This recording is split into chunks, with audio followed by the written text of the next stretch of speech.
Olá, boa tarde. Hoje é sexta-feira, 14 de agosto. O NT Sul já vem chegando para manter você bem informado. Na edição de hoje, você vai ver. Cachoeira do Sul é uma das cidades da região central do estado que tem mais ligações clandestinas de energia, os famosos gatos. Quais são os prejuízos disso para os consumidores e para a concessionária de energia? A gente responde para você. No quadro Vida Animal, Edson Salomão fala sobre a transmissão da raiva na pecuária, como identificar e que cuidados ter. Depois da definição da volta das crianças às aulas presenciais no Rio Grande do Sul, segue o impasse e o CEPER Sindicato classifica a medida como irresponsável. E tem ainda a segunda parte do relato da psicóloga Lisiane Omerich, que foi diagnosticada com coronavírus e já se recuperou. Acompanhe as notícias interagindo com a gente. Mande a sua opinião, mande uma informação, uma foto para o nosso WhatsApp no número 51997697129 ou então pelo Facebook através da nossa página em facebook.com/TV Cachoeira. Vá interagindo enquanto acompanha as notícias porque o NT Sul já está no ar.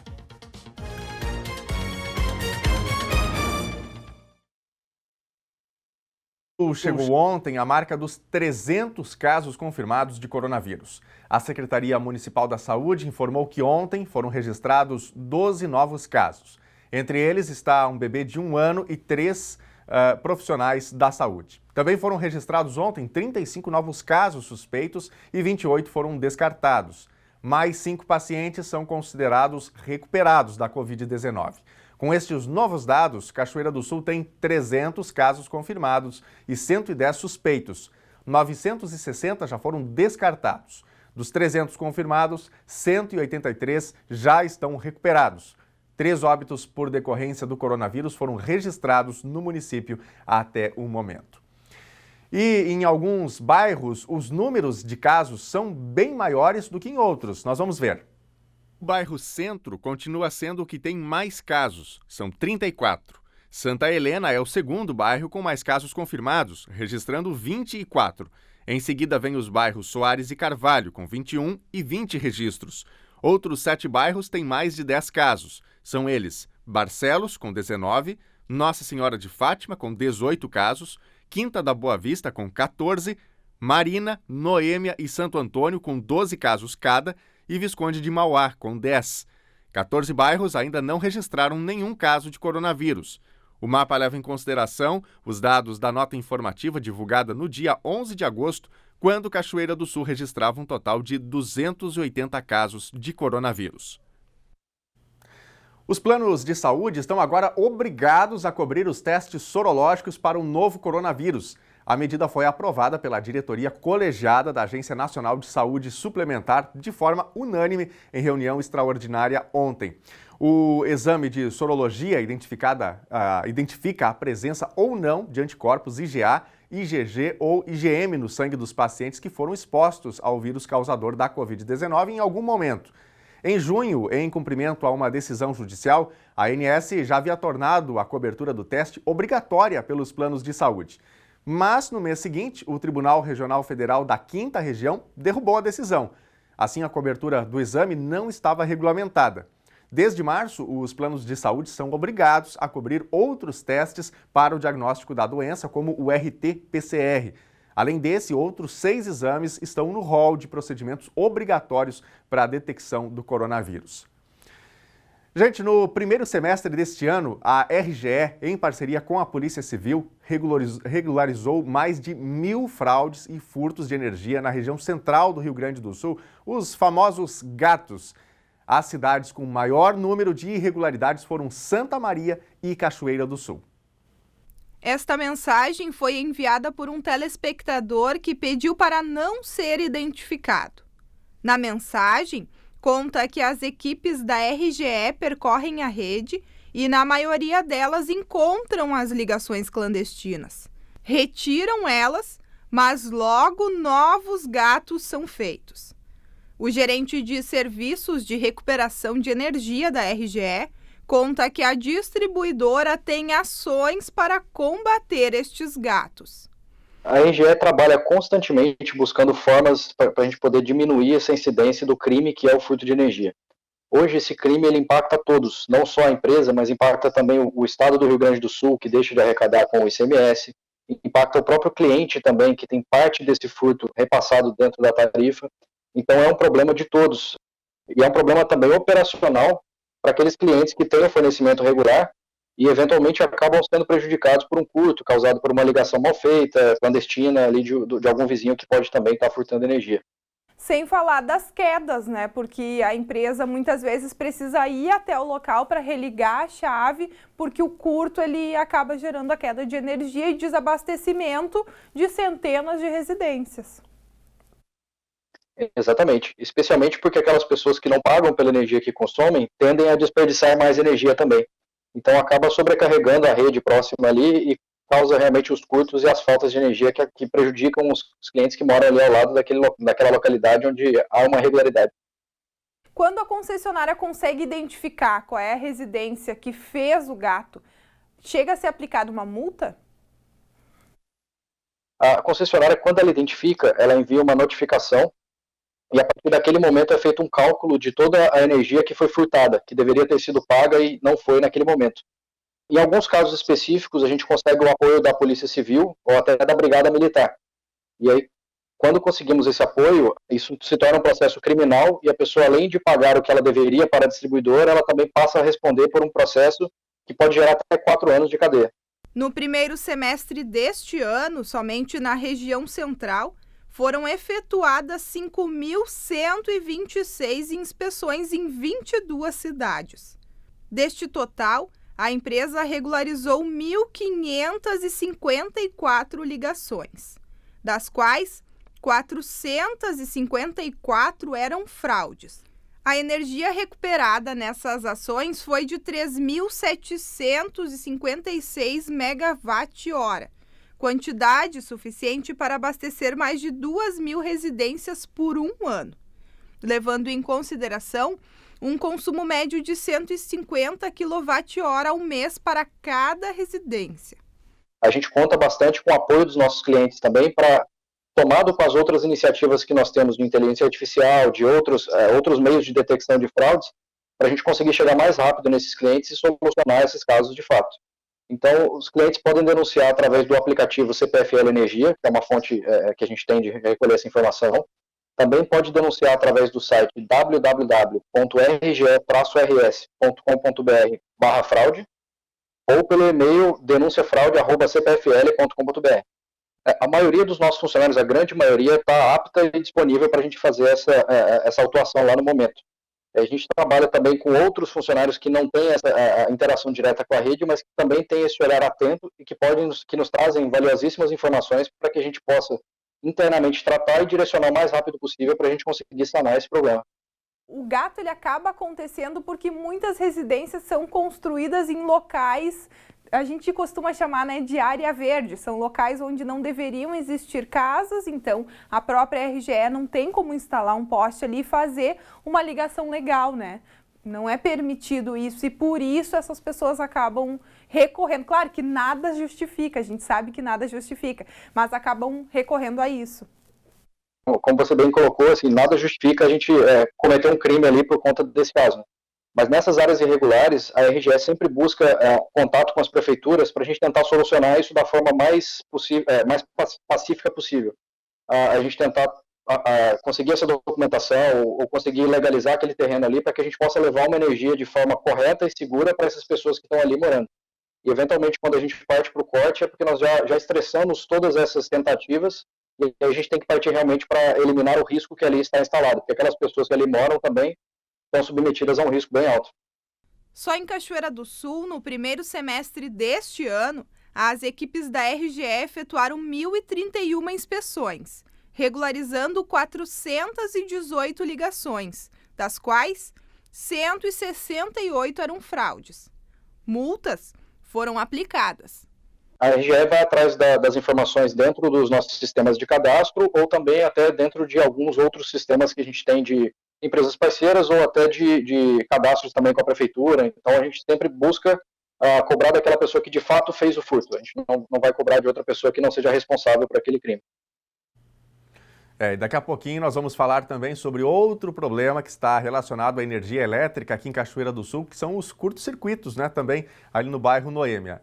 Esses assuntos, essas pautas, nasceram justamente da interação com os nossos telespectadores, não é? E por isso eu já quero convidar você a interagir com a gente. Tem algo que está estranho aí no seu bairro, que você gostaria que daqui a pouco virasse uma reportagem? Mande mensagem para a gente, faça a sua sugestão. Nós construímos aqui diariamente de maneira colaborativa o Telejornal NT Sul e você pode falar com a nossa redação, pode falar com a gente aqui ao vivo pelo WhatsApp. O número é o 51997697129. Está na tela. Se você preferir, mande sua mensagem também lá no nosso Facebook. Tem a transmissão ao vivo do mesmo conteúdo que vai ao ar na TV, no Face, na nossa live, facebook.com/TV Cachoeira. E você também pode interagir, deixar o seu recado para a gente. Já já tem o primeiro bloco de interações e eu quero ver o seu recado aí também. Dados apresentados ontem pelo governo do Rio Grande do Sul contrariam as expectativas e projeções de que os índices de violência contra a mulher poderiam aumentar por causa do isolamento social. Os números apontam queda, com destaque para o mês de julho, com 86% de feminicídios a menos se comparado a 2019. Através de gráficos, o vice-governador e secretário da Segurança Pública, Ranolfo Vieira Júnior, mostrou os indicadores criminais com destaque para o mês de julho, onde o índice de mulheres assassinadas por razões de gênero caiu 86% em comparação a 2019. De 14 a 1 ano para 2 vítimas em julho de 2020. É o menor número desde 2012. Este primeiro semestre apresentou 4% de retração na soma de feminicídios em relação ao ano passado, de 55 para 53 assassinatos. Os demais indicadores de violência contra a mulher em julho também fecharam em baixa com relação a 2019. Ameaças tiveram queda de 16,2%, denúncias de lesão corporal 15,3%, estupros, menos 33,6% e tentativas de feminicídio se mantiveram estáveis. No paralelo do primeiro semestre, entre 2019 e 2020, destaque para quase 3 mil ocorrências de ameaças a menos, redução em mais de 1.000 casos nas lesões corporais, 9 estupros a menos e 17 tentativas de feminicídio a menos. Eu atribuo nessa redução ao trabalho que tem sido feito dioturnamente. Se fala em distanciamento social, os nossos operadores de segurança pública, nossos brigadianos, brigadianas, policiais civis, bombeiros militares, agentes penitenciários, peritos, pessoal do Detran, ninguém parou. Está todo mundo trabalhando, até mais do que trabalhava anteriormente, né? Então, esse trabalho integrado, aumentamos as patrulhas Maria da Penha em 113%, comparativamente com o ano passado. Hoje nós temos 98 municípios que têm patrulha Maria da Penha, o ano passado nós tínhamos 46. As ações das delegacias especializadas de atendimento à mulher por parte da Polícia Civil, os canais de comunicação colocados à disposição da sociedade gaúcha. Além disso, também é importante frisar que nós formalizamos, o início do Comitê Interinstitucional de Enfrentamento à Violência. Não tenho dúvida que nós iremos colher ainda bons e maiores frutos com relação à violência contra a mulher, depois da formalização, da criação desse grupo interinstitucional. E na manhã de hoje, uma operação da Polícia Civil desarticulou uma quadrilha de assalto a bancos em Erechim, no norte do estado. Quem traz os detalhes é o repórter Natan Breitenbach, da nossa parceira TV Bom Dia.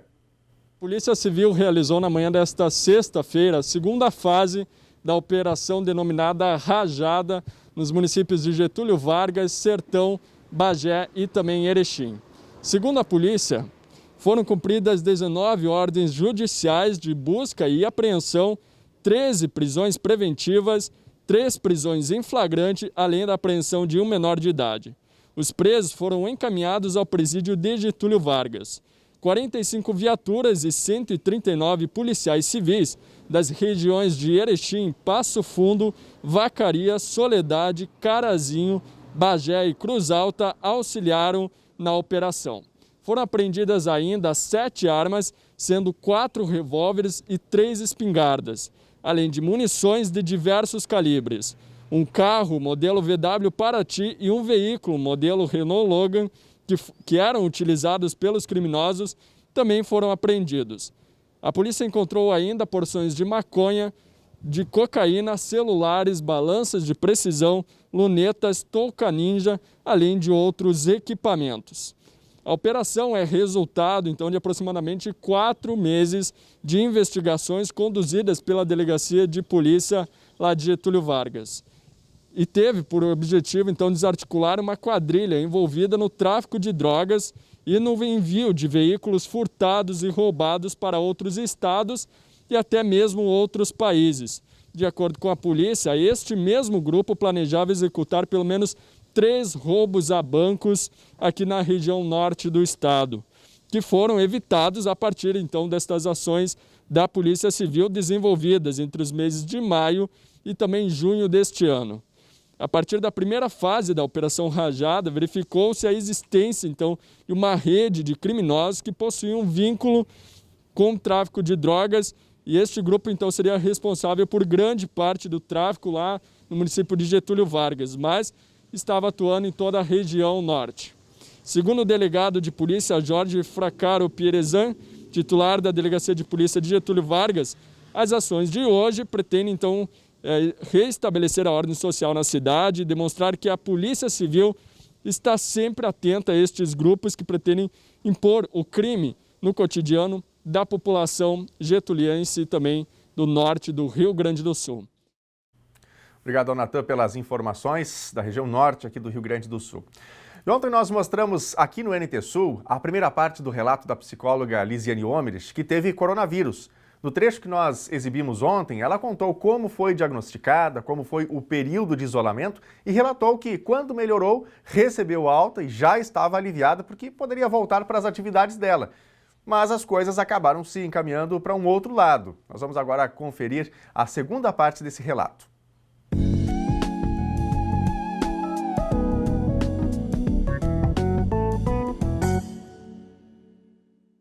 Peguei a minha alta, né? Feliz da vida, segunda eu ia voltar a trabalhar, vida tranquila, vida que segue.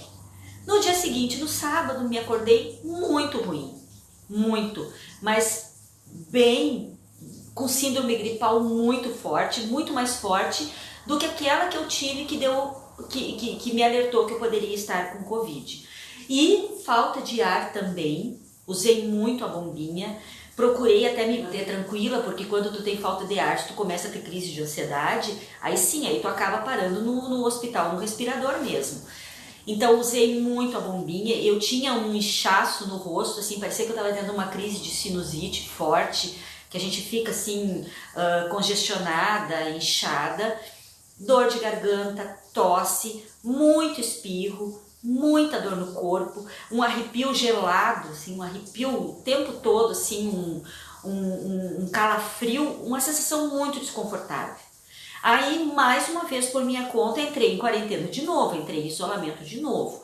Então, fiquei sábado e domingo isolada, com todos esses sintomas bem desagradáveis. Na segunda-feira, liguei para o DVS mais uma vez. De tarde, o médico mais uma vez me ligou e disse não. Vamos fazer mais uma semana de isolamento, porque muitas vezes a gente não adquire anticorpos nos 14 dias, né? E precisa de um tempo mais para se recuperar dos sintomas e sempre é bom ficar isolado, né? Para não passar, não contaminar ninguém, né? Então passei mais uma semana isolada, me cuidando, né? Fazendo todo o protocolo. Na quarta-feira comecei a melhorar, aí começou a amenizar a dor nas costas, começou a amenizar a dor de cabeça. Na sexta-feira, ele me ligou de novo e eu digo, olha doutor, tô beleza, né? Acredito que agora realmente eu vou poder ter alta e vou poder voltar ao meu trabalho na segunda-feira e voltar ao ritmo de vida normal, né? Mas sempre com medo de me acordar no sábado e me acordar com sintomas de novo, gripais, né? Mas não. Aí me acordei no sábado, depois de 21 dias de quarentena, 22 dias de quarentena. Me acordei no sábado, me sentindo bem, me sentindo disposta, sem dor de cabeça, sem dor nas costas. Um pouquinho de dor nas costas, mas muito menos. Então, assim, me animei. Eu digo, olha, eu acho que agora eu vou poder sair do isolamento. E foi o que aconteceu. Não tive, então, sintomas no domingo, não tive sintomas na segunda e retornei ao trabalho na segunda-feira. Na terça eu tive dor de cabeça e eu tive assim, o dia inteiro de dor de cabeça. Na quarta não tive nada, né? Então comecei a melhorar.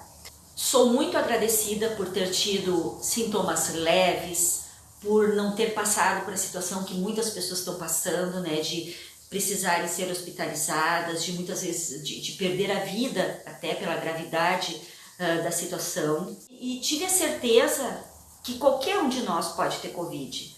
Né? Me cuidando do jeito que eu me cuido, eu tive. Então isso mostra que a gente precisa continuar se cuidando, precisa obedecer os protocolos, utilizar máscara e principalmente manter o distanciamento social. Isso é muito importante. Eu fico pensando, se eu não tivesse por minha conta entrado numa quarentena, né, por precaução, quantas pessoas eu teria contaminado? Né? Eu teria ido para o mercado, eu teria saído, eu teria ido na casa da minha mãe, eu teria feito várias coisas, poderia ter contaminado uma série de pessoas. Então a gente tem que ter essa responsabilidade de observar e de fazer aquilo que é correto. Este é o nosso papel. A gente sabe que talvez todos nós tenhamos um dia Covid, eu já tive, né? Mas todos nós poderíamos ter Covid em algum momento. Né? Isso não nos isenta de nos cuidarmos. Não é porque eu tive Covid que eu não vou continuar mantendo o protocolo de cuidado que eu vinha tendo. Como eu disse, repito, todos nós vamos ter Covid mais cedo ou mais tarde, né? Então não tem por que ter preconceito, não tem por que ficar com medo que as pessoas vão falar e nem esconder, porque a gente precisa falar que teve Covid, porque às vezes uma pessoa conviveu com a gente, nós temos que falar para ela também fazer o teste e ver se ela não tá, porque se a gente não fala nada, ela também pode ter pego Covid e sai por aí espalhando para as pessoas, porque a gente se sentiu constrangida de dizer que teve Covid. Não, eu falo, tô aqui contando para vocês, porque eu sei que de alguma forma isso vai ajudar a cada um. Então, eu tive Covid, me tratei, me curei, fiz o isolamento, fiz o protocolo correto, mas vou continuar me cuidando, né? E não é motivo para me sentir discriminada e nem para achar que alguém vai ter preconceito com relação a mim.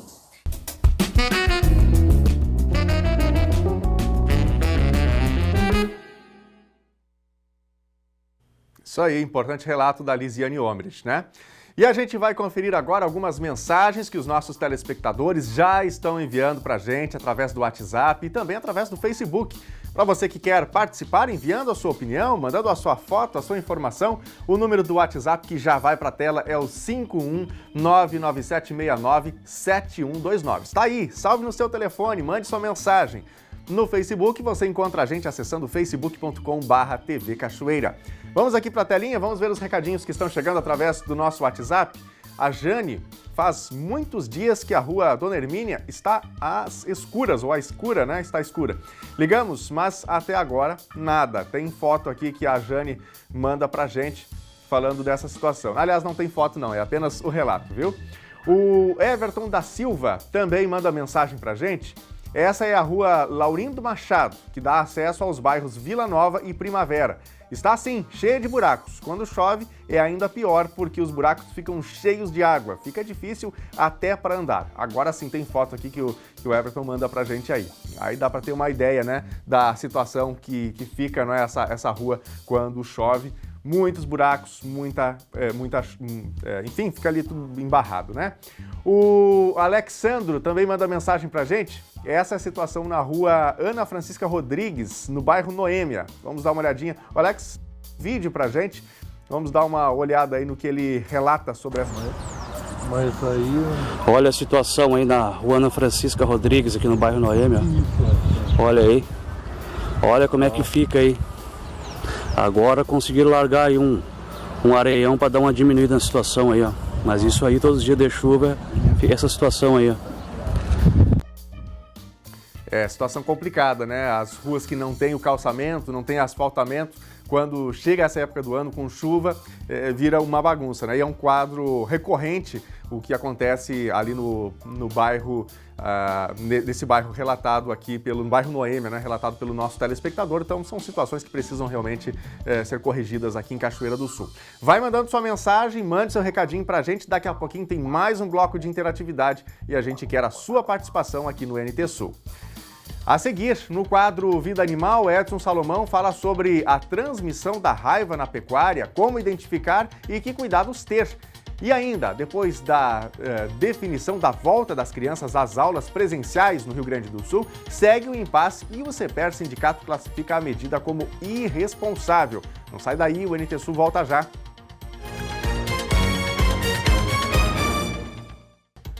Meio-dia e 30 agora, hora de Brasília. Obrigado pela sua companhia com a gente aqui na telinha da TV Novo Tempo. Vamos falar sobre tempo?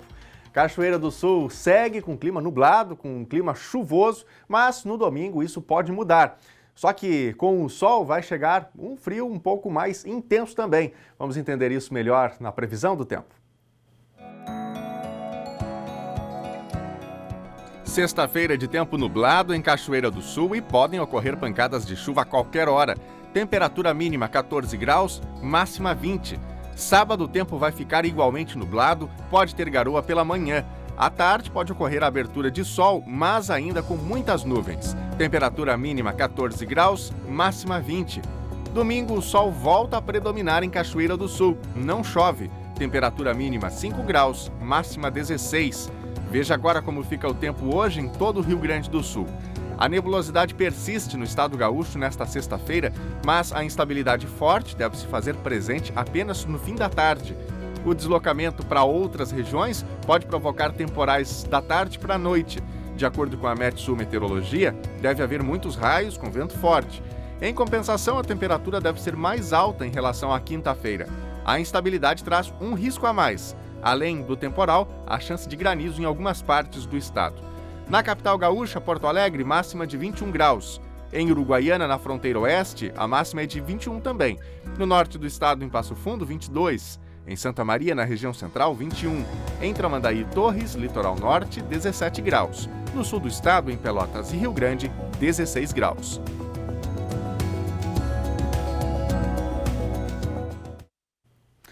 E nós voltamos a falar de energia elétrica, ou melhor, da falta dela. É que moradores do bairro Noêmia, aqui em Cachoeira do Sul, já tiveram prejuízos por conta de curtos que ocorrem na rede elétrica. E além disso, o banho precisa ser gelado. Veja o relato na reportagem da Gabriela Belo.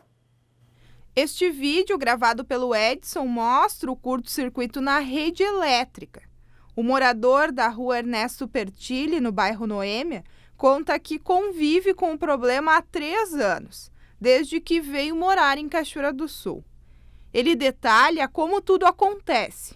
Entrada à noite, 7 horas mais ou menos, começa a oscilar a luz, começa a piscar, né? E em seguida toda a fiação do poste ali começa a entrar em curto, né? Mais ou menos o vídeo que eu tinha gravado. E às vezes chega a ficar meia fase ou só fica tudo dentro de casa oscilando, piscando e de repente para. E é nessa parada, nessa queda de energia que ocorrem os prejuízos. Aí até dentro de casa agora queimou a televisão, a gente tenta entrar em contato lá, a ligação cai e nunca é atendido. E a RGE chegou a vir aqui ou não? Nunca nem teve? Normalmente eles vêm de madrugada, que eles sabem que ninguém vai atrapalhar eles, que ninguém vai dizer o que é o que não é. Quando falta a luz, eles vêm, ligam e vão embora, ou eles só olham no poste ali e vão embora também. Nunca fizeram nada. A Liege também mora na rua Ernesto Pertilli. Mostra que paga R$ 250 de energia por mês. E conta que quando os filhos chegam do serviço, precisam tomar banho frio, porque o curto já deixou os moradores do bairro no escuro. Era outra firma e eu fiz vários protocolos sobre isso aí. Até mesmo porque a gente está arriscando a perder o que tem dentro de casa, né? Fora o incômodo de tu trabalhar fora, chegar em casa cansada e não ter o direito a tomar um banho quente. E aí a gente vai lá, reclama, eles vêm, olham ali. Uma hora eles dizem que é uma coisa, outra hora é outra e assim a gente vai levando. Segundo ela, faz 2 anos que o problema se agravou. É quase todas as semanas. E aí, quando começa o problema, parece que daí é todos os dias no mesmo horário. Tu chega aquele horário, tu já tá alerta. Ou tu sai de casa, tu tem que desligar tudo, para não correr o risco de perder o que tu tem dentro de casa de eletrodoméstico, televisão e coisa. Aí tu vai lá, faz o protocolo, reclama, liga, reclama. Eu acho assim, ó, que se tu paga uma coisa, tu tem direito a usufruir do que tu tá pagando, né?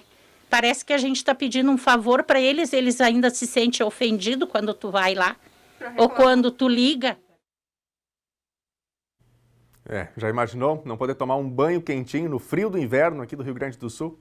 Nossa equipe entrou em contato com a RGE e pediu esclarecimentos para saber o que a concessionária faz nesse tipo de situação, mas até o fechamento dessa edição do NT Sul não tivemos resposta.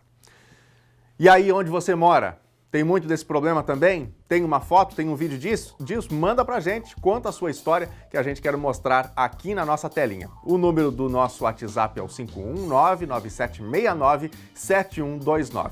E no Facebook, nosso endereço, o endereço da nossa página é o facebook.com/TV Cachoeira. Aliás, é hora de interatividade aqui no NT Sul, hora dos recados dos nossos internautas, dos nossos telespectadores. Vou começar agora aqui pelo Facebook, facebook.com/TV Cachoeira, que está na tela aí. Se você ainda não nos segue, não curtiu a nossa página, dá uma passadinha lá, deixa o seu like para você interagir sempre com a gente. Quero mandar um abraço aqui para a Rosane Cassol, a Juliana Martins, a Lisiane Braga, a Noeli Nascimento. A Noeli faz um comentário sobre o relato, né, da Lisiane Omerich, psicóloga, comentarista aqui do Dia de Terapia, que teve a Covid-19, não é? Ficou em isolamento. Quando achou que estava tudo tranquilinho já para retornar ao trabalho, tinha passado aquele período de quarentena dos 14 dias, no fim das contas teve uma piora, né? Precisou ficar mais tempo em casa. A Noeli diz aqui, boa tarde Daniel e equipe, relato de sintomas que nunca ouvimos, importante o cuidado, como sempre. E aí ela diz aqui, mas não é de uma hora para outra, né? Tem que ter paciência, a recuperação é lenta, né? Obrigado, Noeli, grande abraço para você aí, obrigado pelas informações. Vamos aqui para a telinha, a Caroline Correia de Cachoeira do Sul, moro aqui no bairro Noêmia, na rua Olímpia de Paula, e aqui dá uns estouros nos fios e sai faísca com frequência. Ontem mesmo ficamos sem energia em uma fase só, isso quando não apaga tudo, relata aqui a Caroline Correia. Obrigado, Caroline, por essa mensagem enviada para a gente. É o que a gente acabou de relatar na reportagem, não é? A RGE realmente precisa dar uma atenção mais para o bairro Noêmia aqui em Cachoeira do Sul. Os relatos são insistentes, né? E nós agradecemos aqui a nossa telespectadora também. A Zilda Leal também manda para a gente aqui uma mensagem. Daniel, olha como está a rua Marques Ribeiro, às escuras. Vamos ver aqui as fotos que a Zilda encaminha para a gente. Dá para ver apenas alguns pontinhos ali ao longe, né? E uma escuridão total na rua. Tem mais fotos, se eu não estou enganado? Vamos dar... Não, é a próxima mensagem já aqui. A Helenita Friedrich, de Cachoeira do Sul, minha filha, Cristal Schumacher, está fazendo 25 anos hoje. Manda um abraço para ela, que está em Porto Alegre. Tenho saudades dela, por causa do vírus, não podemos viajar. É a mensagem aí da Helena. Parabéns para ela, então, felicidades, né? Muitos anos de vida, a celebração do aniversário à distância, né? Mas que Deus possa abençoá-la, conceder muitos anos de vida. O Tesouro do Estado quita hoje a folha de julho para os servidores que recebem acima de R$ 8.500, antecipando o depósito dos valores restantes. A data inicialmente anunciada para a quitação era 31 de agosto. Segundo a pasta, a antecipação foi possível graças à arrecadação efetiva do ICMS até o dia 12 ter acumulado R$ 180 milhões, valor superior à estimativa inicial para o mês. Você sabe como a raiva é transmitida e como ela pode afetar a pecuária? Pois é, aqui perto de Cachoeira do Sul foi identificado um surto de raiva e no quadro Vida Animal de hoje, Edson Salomão explica como identificar o risco e que cuidados ter.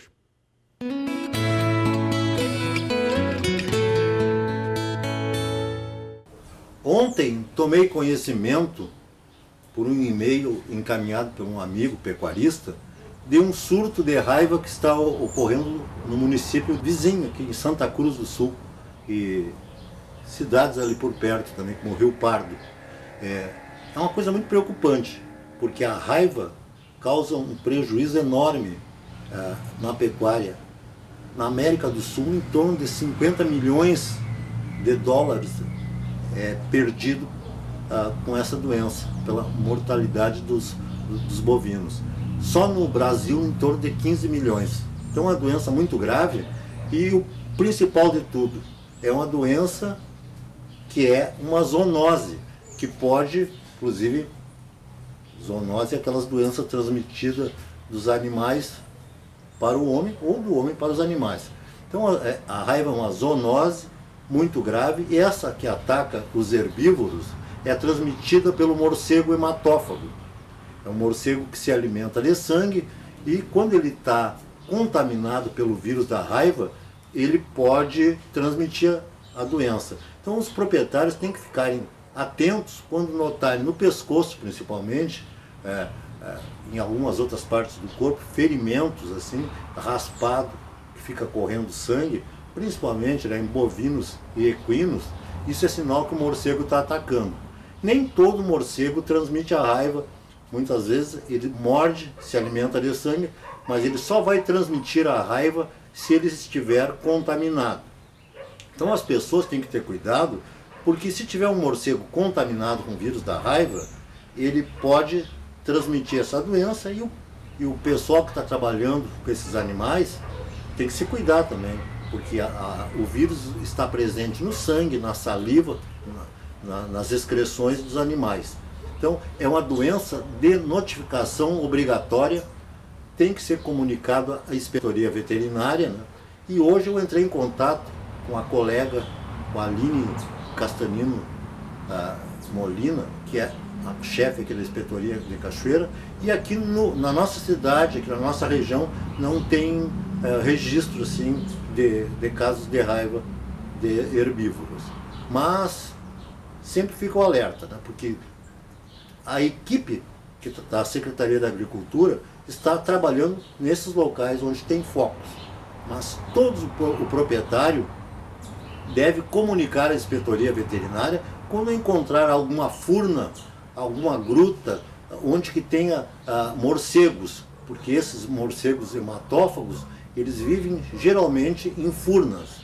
Então é muito importante as pessoas comunicarem à inspetoria veterinária no caso de encontrarem essas furnas com morcegos, porque daí vão técnicos até lá para coletarem os morcegos e fazer o combate nessas furnas onde que abrigam os morcegos.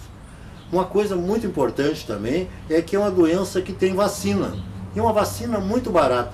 Ontem mesmo telefonei para uma agropecuária, o preço da vacina, que pode salvar vidas dos nossos rebanhos, é muito barata. Um frasco com 25 doses custa R$21. Então vocês notem que é uma doença muito fácil de ser combatida se todo mundo começasse a precaver e vacinar o seu rebanho. E caso um gato ou um cachorro venha morder um morcego, ele pode se contaminar e transmitir a raiva também para os humanos, que é uma doença que não tem cura, que leva a óbito. Então, pessoal, vamos vacinar os nossos rebanhos e também não vamos facilitar com a vacina dos cães e gatos, que isso é muito importante, pode salvar uma vida. Até a próxima.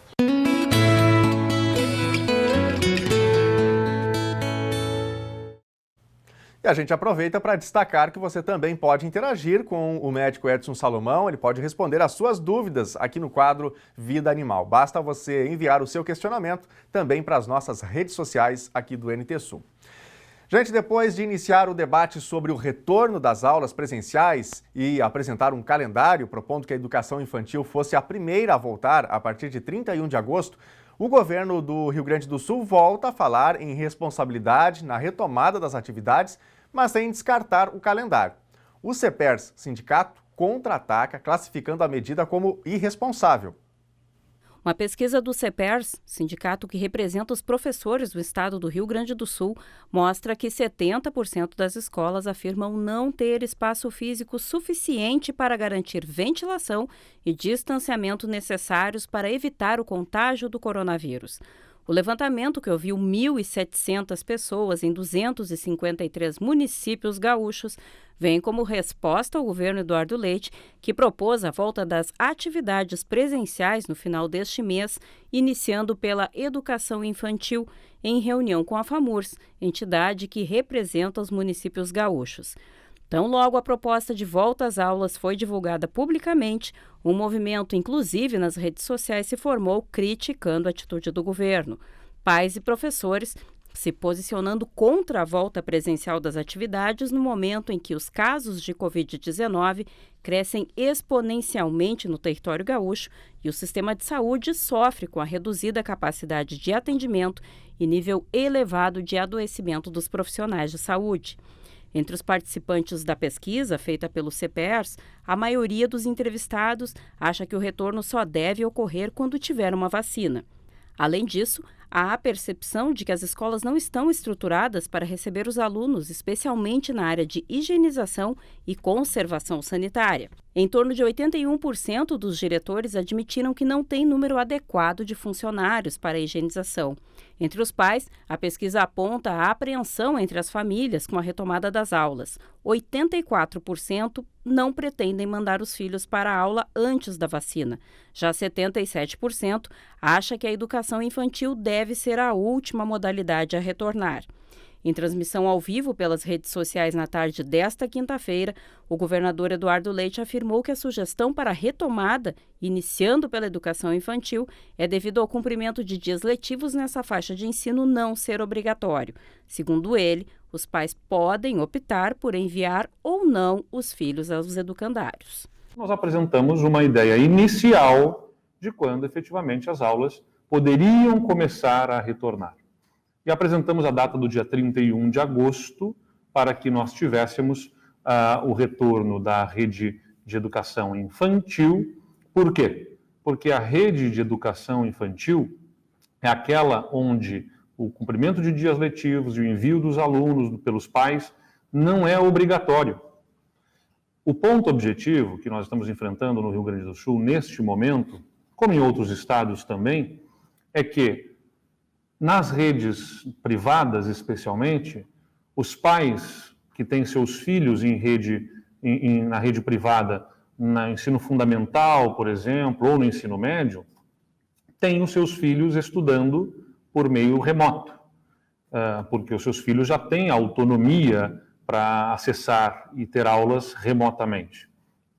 Mesmo lembrando que essas aulas não têm, do ponto de vista pedagógico, a capacidade de substituir as aulas presenciais, mas são uma forma de estímulos e transferência de conhecimento para as crianças e jovens. O mesmo não acontece na rede de educação infantil, onde as crianças de 0 a 4, 5 anos não têm essas aulas remotamente, ou poucas têm a condição de terem algum dos seus estímulos aí através de uma aula, mantendo a atenção numa aula por meio remoto. Bom, e aí a maior parte dos pais, ou boa parte dos pais, não paga a escola porque não está tendo aula. E boa parte das escolas de educação infantil acabam quebrando. E se essas escolas deixarem de existir, a rede pública não vai ter capacidade para suportar a demanda que virá. Muitos pais que não têm onde deixar os seus filhos acabam deixando com um vizinho, alguns dizem que chamam-se os cuida-se, ou as mães crecheiras, possibilitar que os pais tenham esta opção de as escolas estarem funcionando.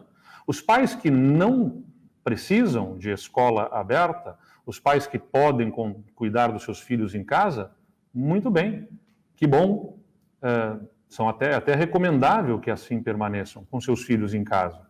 Mas aqueles que não têm outra opção a não ser deixar o seu filho com alguém e nem tem um familiar para deixar, precisam ter a opção de um local com protocolos sendo observados, com cuidados com os seus filhos, e assim as escolas de educação infantil, nós entendemos, podem vir a abrir, na nossa proposta, inicialmente, a partir do dia 31 de agosto. Enquanto muitos setores do comércio amargam grande queda nas vendas e no faturamento por causa da pandemia, as empresas que trabalham com materiais de construção têm muito a comemorar. De maio a julho, em plena pandemia, 42% das empresas desse segmento venderam mais que no mesmo período do ano passado. O isolamento social induziu muita gente a pequenas reformas e até mesmo a construir a casa própria.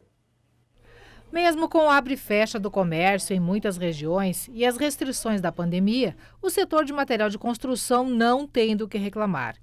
As vendas no último trimestre superaram os números de 2019, segundo o termômetro da Associação Nacional dos Comerciantes de Material de Construção. 42% das empresas do setor cresceram em vendas. 38% registraram estabilidade e, em menor índice, 20% apontaram queda. Esta loja atua em Cachoeira do Sul há 20 anos e, em plena pandemia, precisou reforçar o quadro de funcionários em mais 3 vagas para dar conta do aumento no movimento. Agora são 14 funcionários. A Aline está surpresa e comemora o aumento no faturamento. Nós tivemos um grande aquecimento entre maio, junho e julho, em torno de 40% a mais do que relacionado ao ano passado. Essa reação, ela está além do que acontece nos outros anos? Muito além, com certeza. E para nós foi uma surpresa, né? Porque no início da pandemia, lá em fins de março, nós esperávamos, né, uma situação bem difícil, né? E que, graças a Deus, não se confirmou, né? Devido principalmente a esse benefício, né, que o governo federal deu para as pessoas, né? Uhum. O pessoal está usando também o auxílio emergencial? Muito. Com certeza, o grande volume de vendas, o grande acréscimo que teve, foi devido ao benefício. Nesta outra loja local, o desempenho em vendas dos últimos 3 meses foi 100% a mais que no primeiro trimestre do ano. Com esses resultados tão positivos, até mesmo os projetos de ampliação do espaço e aumento no mix de produtos está sendo mantido apesar da pandemia. Um projeto que a gente criou no ano passado e mantivemos, com o aumento das vendas, criamos coragem, posso assim dizer, de continuar com o projeto. Viemos com um mix diferente de produtos, entramos com linhas de produtos que nós não trabalhávamos, setorizamos a loja, estamos aos pouquinhos terminando o projeto, que a princípio em setembro a gente vai ter uma reinauguração. O incremento das vendas no setor de materiais de construção revela também uma faceta dos brasileiros. Durante a pandemia, investimentos que não puderam se concretizar foram redirecionados. Muitos para pequenas reformas em casa, trabalhos que estavam parados e que nunca aconteciam. Outros até mesmo para a construção de novas moradias. A obra desta casa teve início no mês de maio, com previsão de entrega em outubro. A partir de novembro, ela será a nova morada da Elsa e do Pedrinho. Atualmente, ela mora em uma casa que ficou grande demais para ela e o cãozinho de estimação, depois que os 3 filhos mudaram para outras cidades. Ela contratou uma empreiteira para realizar o projeto da casa que ela deseja, do tamanho que ela precisa. Eu comprei o terreno ali, né? E comprei o terreno em fevereiro. E não ia construir agora, reformar agora, no caso, né? Mas daí, como surgiu meus filhos, vem aqui, não, mãe, então arruma e para ti mesmo morar. Daí eu resolvi construir agora. Agora tá fazendo a casa do teu jeito. Isso, uma casa menor, né? Porque aqui é muito grande só para mim. Uhum. Como eu tenho os 3 filhos, um mora em Porto Alegre, outro em São Jerônimo e outro em Santa Cruz. Fica eu nesse casarão sozinha, né? Não vale a pena. Dá mais trabalho. Isso, mais trabalho para limpar e tudo. E para conservar também, né? Uma casa grande não é fácil. Sim, sim. E ali não, ali é bem menor. Lá vai morar tu e o Pedrinho. Eu e o Pedrinho. É, o teu parceiro. Isso. Teu parceirinho. Uhum. Mas a grande procura por materiais de construção não é só alegria.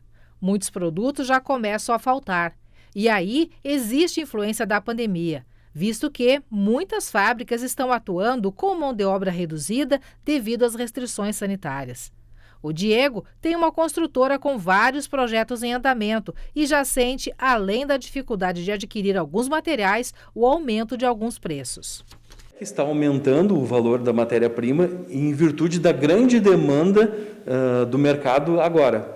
Um dos fatores, está faltando tijolo no mercado. A gente tem quase um mês de encomenda antecipada para poder chegar a essas matérias-primas. Os fios subiram quase 12% já no mês de agosto, em virtude das mineradoras que extraem esse produto, que é o bronze, que é o cobre, né? Estarem com problemas de Covid, que não podem estar com sua capacidade plena de extração. Consequentemente, teve uma falta desses produtos no mercado e isso acaba subindo. Então, nós tivemos uma consequência de subida na matéria-prima e isso está nos prejudicando em virtude dos valores, né? Mas é uma consequência, onde aumenta a demanda, aumenta os valores. Eu tenho 4 empresas que me atendem. As 4 já disseram que nos próximos 60 dias não vão ter como me vender nenhum tipo de telha. Tintas, revestimentos, aberturas de metal e alumínio, revestimentos, todo tipo de produto. Eles já não têm mais matéria-prima para produzir os produtos. Temos dificuldades, como todos estamos tendo, porque as fábricas reduziram o pessoal, então tem uma demanda de produto maior do que a entrega, mas estamos procurando as soluções possíveis e tentando fazer o impossível aí para atender toda a população. O que mais está faltando e que tipo de negociação vocês já fizeram? O material bruto seria tijolo, cimento, é isso que está dando mais demora, porque a demanda é maior. Estamos tentando marcas diferentes, buscando fábricas diferentes, insistindo na entrega, pedindo priorização e aos pouquinhos a gente está conseguindo.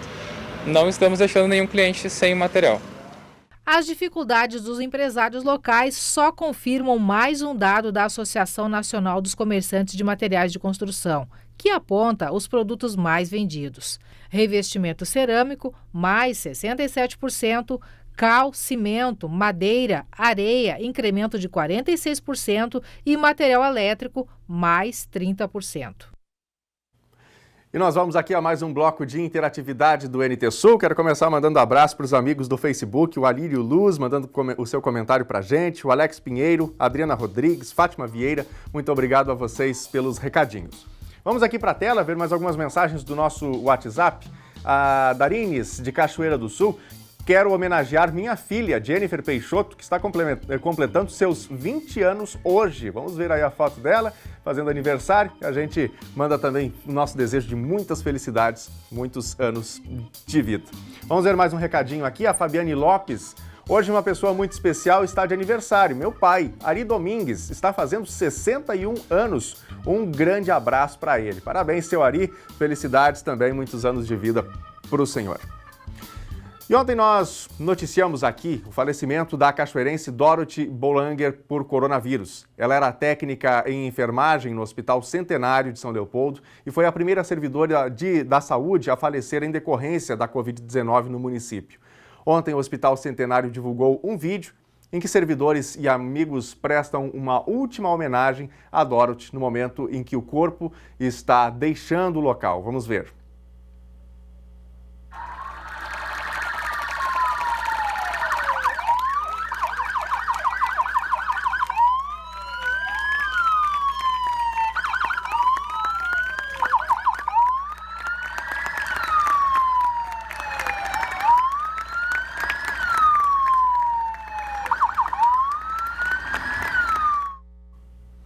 Infelizmente, não é mais uma vida perdida para a Covid-19. E a gente espera, não é, que essa situação passe logo para que todos os nossos amigos, familiares não tenham a vida encurtada, não é, por causa desse vírus. O NT Sul de hoje vai ficando por aqui. Outras notícias você confere no nosso site, novotempo.com/NT Sul. Uma ótima tarde para você. Até segunda-feira.